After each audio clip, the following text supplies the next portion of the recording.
ಕಳೆದ ಬಾರಿ ರಾಜ್ಯ ಬಜೆಟ್ನಲ್ಲಿ ಘೋಷಣೆ ಮಾಡಿದಂತೆ ರಾಜ್ಯಾದ್ಯಂತ ಸುಮಾರು 50 ಅಕ್ಕ ಕಫೆಗಳನ್ನು ಆರಂಭ ಮಾಡುವಾಗಿ ಘೋಷಣೆ ಮಾಡಿತ್ತು. ಈ ಹಿನ್ನೆಲೆಯಲ್ಲಿ ಈ ಬಾರಿ ಅಂದರೆ ಮೊದಲ ಬಾರಿಗೆ ಮೈಸೂರಿನಲ್ಲಿ ಅಕ್ಕ ಕಫೆಯನ್ನು ಓಪನ್ ಮಾಡಲಾಗಿದೆ. ಮೈಸೂರಿನ ಜಿಲ್ಲಾ ಪಂಚಾಯತ್ ಆವರಣದ ಹಿಂಭಾಗದಲ್ಲಿ ಅಂದರೆ ಜಿಲ್ಲಾ ಪಂಚಾಯತ್ ಕಚೇರಿಯ ಹಿಂಭಾಗದಲ್ಲಿ ಈ ಅಕ್ಕ ಕಫೆಯನ್ನು ಓಪನ್ ಮಾಡಲಾಗಿದೆ. ಇದು ಈ ಅಕ್ಕ ಕಫೆಯನ್ನು ಮಹಿಳಾ ಸಂಘಗಳು ಮಾತ್ರ ನಿರ್ವಹಣೆ ಮಾಡ್ತಾಯಿದ್ದು. 5 ಜನರ ಮಹಿಳಾ ತಂಡ ಕೂಡ ನಿರ್ವಹಣೆ ಮಾಡ್ತಾಯಿದೆ. ಯಾವ ರೀತಿ ನಿರ್ವಹಣೆ ಮಾಡ್ತಾಯಿದೆ, ಇದರ ಉದ್ದೇಶ ಏನು, ಎಲ್ಲ ವಿಚಾರಗಳ ಬಗ್ಗೆ ನಾವು ಅವ್ರನ್ನ ಮಾತಾಡ್ಸೋಣ. ಜೊತೆಗೆ ಈ ಅಕ್ಕ ಕಫೆ ಉಪಯೋಗ ಏನಂತಂದರೆ ಕೋರ್ಟ್ ಇದೆ ಪಕ್ಕದಲ್ಲಿ, ಮತ್ತು ಜಿಲ್ಲಾ ಪಂಚಾಯತಿ ಕಚೇರಿಗೆ ಬರ್ತಕ್ಕಂಥ ಜನರಿಗೆ ಒಂದು ರಿಯಾಯಿತಿ ದರದಲ್ಲಿ ಊಟ ಮತ್ತು ಇತರೆ ತಿಂಡಿ ವ್ಯವಸ್ಥೆಯನ್ನು ಕೂಡ ಈ ಅಕ್ಕ ಕಫೆಯಲ್ಲಿ ಮಾಡಲಾಗಿದೆ. ಇದು ಯಾವ ರೀತಿ ಕಾರ್ಯನಿರ್ವಹಿಸ್ತದೆ ಎಲ್ಲ ವಿಚಾರಗಳನ್ನ ನಾವೀಗ ನೋಡೋಣ. ಸರ್, ನಾವು ನಾಗವಾಲ ಗ್ರಾಮ ಪಂಚಾಯತಿಯಿಂದ ಬಂದಿರೋದು. ನಾವು ಶ್ರೀಶಕ್ತಿ ಗಂಗಾ ಸ್ವಸಹಾಯ ಸಂಘಕ್ಕೆ ಸೇರಿದ್ದು. ಅದರಿಂದ ನಾಗವಾಲ ನಮ್ಮದು ಪಂಚಾಯತಿಲಿ ಒಂದು ಸಂಜೀವಿನಿ ಒಕ್ಕೂಟ ಅಂತ ಒಂದು ಇದೆ. ಆ ಒಕ್ಕೂಟದಿಂದ ನಮಗೆ ಜಿಲ್ಲಾ ಪಂಚಾಯತಿಯಿಂದ ಒಂದು ಮಾಹಿತಿ ಬಂತು. ನಾವು ಅವಾಗ ಒಪ್ಕೊಳ್ಳಿಲ್ಲ. ಆಮೇಲೆ ಮತ್ತೆ ಒಪ್ಕೊಂಡು ಭರವಸೆ ಕೊಟ್ಟರು, ಮಾಡ್ಬೋದು, ಮಾಡಿ ಮಹಿಳೆಯರಿಗೋಸ್ಕರ ಮಹಿಳೆಯರಿಗಾಗಿ ಅಂತ ಮಾಡಿಬೋದು, ನೀವು ಸ್ವಾವಲಂಬಿಗಳಾಗಿ ಇರ್ಬೋದು ಅಂತ.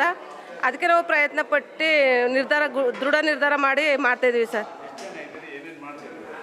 ನಾವಿಲ್ಲಿ 8 ಸೀಟ್ ಇದ್ದೀವಿ. ಅದರಲ್ಲಿ ನಾವಿಲ್ಲಿ ಚಪಾತಿ, ಮುದ್ದೆ, ಉಪ್ಸಾರು, ಅನ್ನ, ಆಮೇಲೆ ಬಜ್ಜಿ, ಬೋಂಡ, ಟೀ, ಕಾಫಿ, ನಮಗೇನು ಮಾಡೋಕ್ಕೆ ಸಾಧ್ಯ ಆಗುತ್ತೋ ಅದೆಲ್ಲ ಮಾಡ್ತೀವಿ ಸರ್. ಬಂಡವಾಳ ನಾವು ನಮ್ಮ ಸಂಜೀವಿನಿ ಒಕ್ಕೂಟದಿಂದ 2 ಲಕ್ಷ ಸಾಲ ಕೊಟ್ಟಿದ್ದಾರೆ ಸರ್. ಮಾಮೂಲಿ ಇದು ಜಿಲ್ಲಾ ಪಂಚಾಯತಿಯಿಂದ ನಮಗೆ ಇದೆಲ್ಲ ಮೆಟೀರಿಯಲ್ಸೆಲ್ಲೂ ಮನೆ ಇದೆಲ್ಲ ಕಟ್ಕೊಟ್ಟಿದ್ದಾರೆ. ಇದಕ್ಕೇನು ಬಾಡಿಗೆ ಏನಿಲ್ಲ. ಮಾಮೂಲಿ ನಾವು 2 ಲಕ್ಷ ಸಾಲ ತಗೊಂಡು ಎಲ್ಲ ಇದನ್ನು ಸ್ವಯಂವಾಗಿ ಮಾಡ್ತಾಯಿದ್ದೀವಿ ಸರ್. 8 ಜನ ಸರ್. 2 ಲಕ್ಷಕ್ಕೆ ಅದೇ ಸರ್, ನಾವು ಒಂದು 10 ತಿಂಗಳು ಕಟ್ಟಬೇಕಾಗಿತ್ತು. ಅದನ್ನು ನಾವು ಸರ್ ನಮಗೆ ತಾಲೂಕು ಆಫೀಸಿಂದ ನಮ್ಮ ಸಂಜೀವಿನಿ ಒಕ್ಕೂಟದಿಂದ ಮಾತಾಡಿ 15 ತಿಂಗಳು ಕಟ್ಟೋ ಥರ ಮಾಡಿಕೊಟ್ಟಿದ್ದಾರೆ ಸರ್. ನಾವು ಮನೇಲಿ ಸರ್ ಬೇರೆ ಸಂಜೀವಿನಿ ಇದರಲ್ಲಿ ಕೆಲಸ ವರ್ಕ್ ಮಾಡ್ತಿದ್ದೋ. ಆಮೇಲೆ ಬೇರೆ ಬೇರೆ ಥರದ್ದು ಅವ್ರವರು ಟೈಲರಿಂಗ್ ಒಬ್ಬರು ಕಲ್ತಿದ್ರು, ಒಬ್ಬರು ಹಸುದು ಎಲ್ಲ ಮಾಡ್ತಾಯಿದ್ರು ಸರ್. ಒಬ್ಬರು ಸ್ವಲ್ಪ ಜನ ಮನೇಲೇ ಇದ್ದರು, ಏನು ಮಾಡ್ತಾ ಇರಲಿಲ್ಲ. ಎಲ್ಲನೂ ಒಗ್ಗೂಡಿಸಿ ನಾವು ಮಾತಾಡ್ತಾಯಿದ್ದೀವಿ ಸರ್, ಮಾಡ್ತಾಯಿದ್ವಿ. ಅನುಕೂಲನ ಅನಾನುಕೂಲ, ಒಂದು ರೀತಿಲಿ ಅನುಕೂಲನೇ, ಅನಾನುಕೂಲ ಅಂತಿಲ್ಲ. ಆದರೆ ನಾವು ಅನುಕೂಲ ಮಾಡಿ ಸಾಧಿಸಿ ತೋರಿಸ್ಲೇಬೇಕು ಅಂತ ಹಠ ಮಾಡ್ತಾಯಿದ್ದೀವಿ ಸರ್. ಇವಾಗ ಬಂಡವಾಳ ಅಂದರೆ ನೆನ್ನೆ ಓಪನ್ ಆಗಿರೋದು ಸರ್. ಇನ್ನೂ ಅದ್ರ ಬಗ್ಗೆ ನಮಗೆ ಇನ್ನೂ ತಿಳುವಳಿಕೆ ಬಂದಿಲ್ಲ. ಇನ್ನೂ ಬೇರೆ ಬೇರೆ ಸರ್ಗಳೆಲ್ಲ ನಮಗೆ ತಿಳುವಳಿಕೆ ಕೊಡ್ತಾ ಇದ್ದಾರೆ. ಅವ್ರ ತಿಳುವಳಿಕೆ ನಾವು ತಗೊಂಡು ಮಾಡ್ತಾಯಿದ್ದೀವಿ ಸರ್. ಅನುಕೂಲ ಆಗುತ್ತೆ ಸರ್. ಅದೇ ಸರ್ ಹೇಳ್ತಾ ಇಲ್ವ, ಒಂದು ವಾರ, ಒಂದು ತಿಂಗಳ, ಇದು ಒಂದು ಸ್ವಲ್ಪ ದಿನ ಆಗ್ಬೇಕು ಸರ್. ಈಗ 2ನೇ ದಿನ ಪ್ರಾರಂಭ ಮಾಡಿದ್ದೀವಿ. ಇದ್ರ ಬಗ್ಗೆ ಇನ್ನೂ ಸ್ವಲ್ಪ ಮಾಹಿತಿ ಗೊತ್ತಾಗಿಲ್ಲ. ಇನ್ನೂ ಗಾಬರಿಲೇ ಇದ್ದೀವಿ ನಾವು. ಇನ್ನೂ ದೃಢ ನಿರ್ಧಾರಕ್ಕೆ ಬರಬೇಕು ಅನಿಸುತ್ತೆ. ಆದರೆ ಬರೋಕ್ಕೆ ಒಂದು ಸ್ವಲ್ಪ ಇನ್ನೂ ಟೈಮ್ ತಗೊಳುತ್ತೆ. ಅದೇ ಸರ್, ಮಾಡ್ತೀವಿ, ದೃಢ ನಿರ್ಧಾರದಲ್ಲೇ ಮಾಡ್ತೀವಿ ಸರ್. ಒಳ್ಳೆ ರೀತಿಲಿ ನಾಗವಾಲದಿಂದ ಸರ್, ಹಳ್ಳಿಯಿಂದ ಬಂದಿದ್ದೀವಿ ಸರ್. ಏನಾರು ಒಂದು ಸಾಧನೆ ಮಾಡಬೇಕು ಅಂತ ಬಂದಿದ್ದೀವಿ ಸರ್.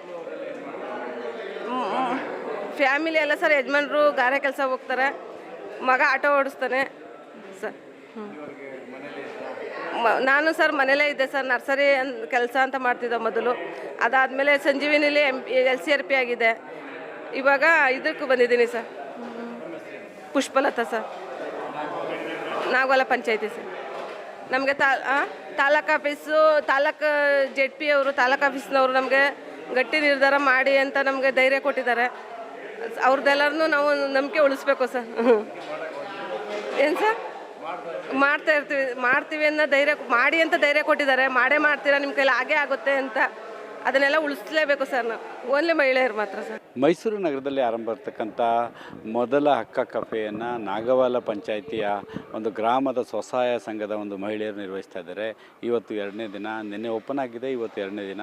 ಇಂಥ 2ನೇ ದಿನದಲ್ಲಿ ಅವ್ರಿಗೂ ಕೂಡ ಭಯ ಇದೆ ಹೇಗೆ ನಡೀತದೆ ಅಂತ. ಬಟ್ ಅಧಿಕಾರಿಗಳ ಒಂದು ಹುಮ್ಮಸ್ಸಿನಿಂದ ಕೂಡ ಸ್ವಸಹಾಯ ಸಂಘದವರು 2 ಲಕ್ಷ ರೂಪಾಯಿ ಒಂದು ಸಾಲವನ್ನು ಪಡೆದು ಇದನ್ನು ಆರಂಭಿಸಿದ್ದಾರೆ ಈ ಕಫೆಯನ್ನು. ಇದರ ಬಿಲ್ಡಿಂಗನ್ನು ಕೂಡ ಈ ಜಿಲ್ಲಾ ಪಂಚಾಯತ್ ವತಿಯಿಂದ ನಿರ್ಮಿಸಲಾಗ್ತಿದೆ. ಜಿಲ್ಲಾ ಪಂಚಾಯತ್ ಕಚೇರಿ ಹಿಂಭಾಗದಲ್ಲಿರ್ತಕ್ಕಂಥ ಈ ಕಫೆಯನ್ನು ಸ್ವಸಹಾಯ ಸಂಘದ ಒಂದು 5ರಿಂದ 8 ಜನ ಮಹಿಳೆಯರು ಸೇರಿಸಿ ನಡೆಸ್ತಾ ಇದ್ದಾರೆ. ಮೊದಲ ಪ್ರಯೋಗ ಅವರಿಗೆ ಭಯ ಆಗ್ತಿದೆ, ಆದರೂ ಕೂಡ ನಾವು ಇದರಲ್ಲಿ ಸಕ್ಸಸ್ ಆಗ್ತೀವಿ ಅನ್ನೋದು ಮಹಿಳೆ. ಮತ್ತು ಅಲ್ಲಿ ಕೂಲಿ ಹೋಗೋದು ಮತ್ತು ಈ ಬೇರೆ ಕೆಲಸ ಮಾಡೋದಕ್ಕಿಂತ ಅಂದರೆ ನಾವೇ ಸ್ವಾವಲಂಬಿಯಾಗಿ ನಿಲ್ಲಲಿಕ್ಕೆ ಇದೊಂದು ಅಕ್ಕ ಕಫೆ ಕಾರಣ ಆಗ್ಬೋದು ಅನ್ನೋದು ಅವರ ಒಂದು ದೃಢವಾದ ನಿರ್ಧಾರ ಆಗಿದ್ದು, ಈ ನೆಲೆಯಲ್ಲಿ ಅಕ್ಕ ಕಫೆ ಮೈಸೂರಿನಲ್ಲಿ ಆರಂಭವಾಗಿದ್ದು ಇದರಿಂದ ಈ ಭಾಗದಲ್ಲಿ ಅಂದರೆ ಜಿಲ್ಲಾ ಪಂಚಾಯತಿಗೆ ಬರ್ತಕ್ಕಂಥ ಜನರು, ಇದು ಅಧಿಕಾರಿಗಳಾಗ್ಬೋದು, ಕೋರ್ಟಿಗೆ ಬರ್ತಕ್ಕಂಥವ್ರಿಗೆ ಕೂಡ ಅನುಕೂಲ ಆಗೋದು ಸತ್ಯ ಅನ್ನೋದು ಅವರ ಮಾತು. ಮುಖ್ಯವಾಗಿ ಈ ಅಕ್ಕ ಕಫೆಯ ಒಂದು ಪ್ರಯೋಗ ಮೈಸೂರಿನಲ್ಲಿ ಮೊದಲ ಬಾರಿಗೆ ಆಗ್ತಾಯಿದೆ. ಆದರೆ ರಾಜ್ಯದಲ್ಲಿ ಬೇರೆ ಬೇರೆ ಕಡೆ ಆಗ್ತಾಯಿದ್ರು ಕೂಡ ಅದು ಮೊದಲನೇ ಬಾರಿ ಮೈಸೂರು ಆಗ್ತಾಯಿದ್ದು. ಇದನ್ನು ಸ್ವಸಹಾಯ ಸಂಘದ ಮಹಿಳೆಯರು ನಡೆಸ್ತಾ ಇರ್ತಕ್ಕಂಥದ್ದು ಮತ್ತೊಂದು ವಿಶೇಷ ಆಗಿದೆ. ಸಿಟಿ ಭಾರತ್, ಮೈಸೂರು.